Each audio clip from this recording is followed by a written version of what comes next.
Kraj 16. veka. Srpski narod pod osmanskom vlašću porobljen, ali ne pokoren. Godine 1594. izbija ustanak Srba u Banatu protiv turskog zuluma. Ustaničke čete ne nose samo oružje, već ikone Svetog Save kao zastav. Njegov lik postaje simbol otpora, nade i vere. Vest o tome dolazi do velikog vezira u Carigradu, Sinan Paša.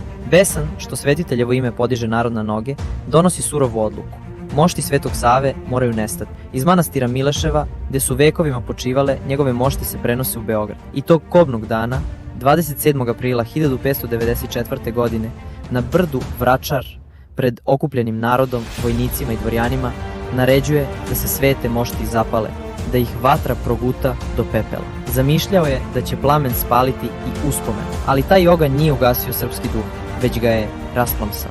Proći će vekovi, ali narod neće zaboraviti. Na tom istom mestu, gde je pepeo Svetog Save rasut, danas stoji hram, kao svedočanstvo večne vere, kao odgovor naroda na pokušaj brisanja njegovog svetitelja. Jer mošti su izgorele, ali svetac nije, a ono što gori u narodu ne može izgoriti u vatru. A Sveti Sava i dalje bdi. Sa neba pruža ruku narodu svome. Ne spaljuje ga plamen, već greje njegova svetlost. Onaj koji je nekad učio, sada blagosijenje. I bit će tako, dokle god ime njegovo traje među Srbima.